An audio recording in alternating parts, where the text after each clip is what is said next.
Jaxson Smith Njigba just had a historic, record-breaking season, not only ending the year as the league's Offensive Player of the Year, but a Super Bowl champ. This season, he recorded 119 receptions, 1,793 yards, and 10 touchdowns, which placed him first amongst all NFL receivers. This is the breakout season most fans been waiting for. But before the NFL stardom, he was a young receiver in North Central Texas trying to make it out like thousands of other kids. This is the rise of Jaxson Smith Njigba and how he became the best receiver in the NFL. Jaxson Smith Njigba, also known as JSN, grew up in Rockwall, Texas in a highly athletic family. Him and his brother Kanan were introduced to football at a very young age by their father, Mata Smith Njigba, who was a former college linebacker himself, and he had them doing things from running sprints behind the Walmart to lifting weights. You know, I was 3 years old. You know, 3 years old? 3 years old. They had to do something with me. My brother was playing ball, and I would run out there with no helmet. You know, they had helmets and stuff. I would run out there, try to play, and they're like, okay, we're going to find you a team. So, yeah, I was 3 years old then. And you can tell this really molded him, because by the time he got to high school at Rockwall High, coaches and teammates knew he was different. He already had the maturity and ability to run routes that other kids couldn't, and this really made him stand out. He definitely wasn't the biggest or fastest receiver, especially playing in a state like Texas where high school football is bigger than some professional sports. But he was a very smart football player that knew the ins and outs of the wide receiver position, and that put him on a different level than so many other guys. And by the end of his sophomore season, he had that breakout year that was slowly putting him on the map as one of the best players in the country. He recorded 83 receptions, 1,328 yards, and 9 touchdowns. At this point, people knew he had the potential to be one of the best receivers to come out of Texas. His hands were special, and his ability to catch the ball were second to none. Jackson's gotten a lot of what he's gotten through hard work, and he's really self-made, and he's the best route runner I've ever coached, and he's got the best hands I've ever coached.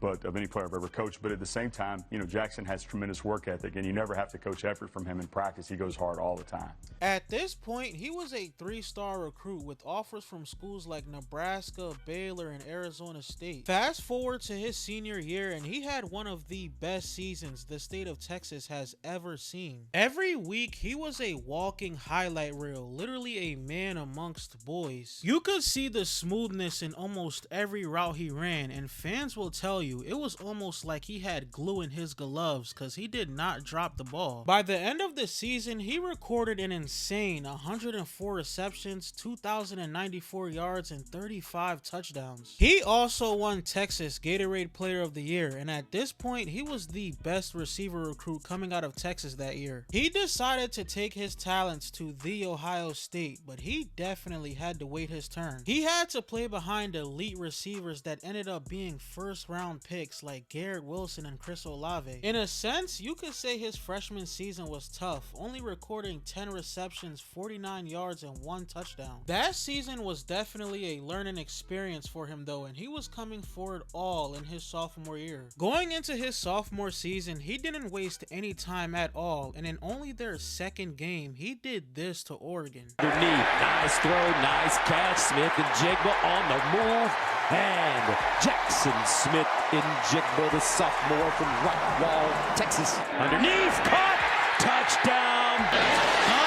Jaxson Smith Njigba, what a catch in traffic. Underneath, caught, and touchdown, Jaxson Smith Njigba. This game definitely put the country on notice, where he recorded 7 receptions, 145 yards, and 2 touchdowns against a ranked Oregon. As the season went on, JSN continued to show why he was on a completely different level. Crisp route running, great hands, and him and CJ Stroud's connection was special. He continued to put on great performances, 100+ yard games, 200+ yard games, and all in all, Ohio State was winning. They had the #1 ranked offense at the time, and a lot of that was because of how efficient JSN was. Then came the biggest game of JSN's college career, and probably the most prolific in Ohio State history. Oh, Smith Njigba's open. And again, Stroud drops it in, stiff arm, all the way to the end zone.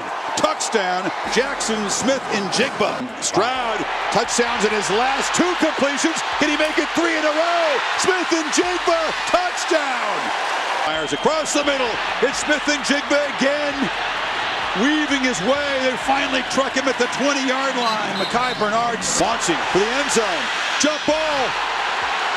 Touchdown, Smith Njigba. Are you kidding me? He absolutely fried Utah's defense in a terrific Rose Bowl performance. He was literally unguardable. He recorded 15 receptions with 347 yards and 3 touchdowns. This performance put the cherry on top of an already amazing season by JSN. And by the end of this season, he was the country's second leading receiver, recording 95 receptions, 1,606 yards, and 9 touchdowns. Going into his junior season, it was unfortunately cut short after 3 games due to a hamstring injury. But people all over the country still knew he was one of the best wide receiver prospects in the country, if not the best. And by the time the 2023 NFL draft came, the Seahawks seen their future wide receiver 1 and selected Jaxson Smith Njigba with the 20th overall pick, and the best was yet to come. Going into his rookie season, people knew he wasn't going to be the immediate wide receiver 1 playing next to guys like DK Metcalf and Tyler Lockett, but they knew he was going to have some type of role in that Seattle offense, and that is exactly what he did. He showed early flashes of a future top 5 receiver with his ability to get separation and elite hands. He finished his rookie season recording 63 receptions, 628 yards, and 4 touchdowns, which is pretty good thinking about the type of role that he had during that season. But 2024 was the year he officially arrived after a solid but quiet rookie season. JSN didn't just step up, he became the focal point of the Seahawks' high volume passing attack. JSN finished his sophomore campaign recording 100 receptions, 1,130 yards, and 6 touchdowns. And what really made a difference for JSN this season was how dominant he was in the slot. He led the entire NFL in slot receiving yards, becoming Geno Smith's ultimate security blanket on 3rd downs. We saw his true ceiling in week 9 against the Rams, where he exploded for 7 receptions, 180 yards, and 2 touchdowns. By the end of the year, JSN secured his first Pro Bowl nod and established himself as the future of the Seahawks offense. And this was only year 2. The rest of the NFL should be very, very worried. But going into the 2025 season, there were a lot of changes in that Seahawks offense. DK Metcalf was officially traded to the Steelers, and the Seahawks ended up signing Sam Darnold. And the league didn't know it yet, but this put JSN in the best situation and set him up to be the best wide receiver in the NFL. It all started in the first 3 weeks, already looking like a man amongst the boys, combining for 320 plus yards and a touchdown. As the season went on, he continued to build momentum and went 4 straight games with 100 plus yards, absolutely frying defenses. There was nothing any defensive coordinator could do to stop him. He was on his way to having a legendary season. And by the end of the regular season, I think it's safe to say he did exactly that, recording 119 receptions, 1,793 yards, and 10 touchdowns. He broke multiple records, like becoming one of only 3 players in league history to record 1,700 plus receiving yards at age 23 or younger. The only other 2 receivers to do that so far are Justin Jefferson and Puka Nacua. And when the playoffs came, he just continued to show how elite he was and had one of the best performances we've seen during the divisional round. They get a quick pass outside and a good move out there by Smith Njigba, and all of a sudden Seattle is down inside the 10. Near sideline caught by Jaxson Smith Njigba, and toe-taps his way in. Oh, there's a tiny bit of arc. You can see it over Spates. And when he's got that vision and he feels like there's kind of... Down there, it's caught! And hanging on is Smith Njigba. Develop. He comes out, Cooper Kupp takes the underneath part of the coverage.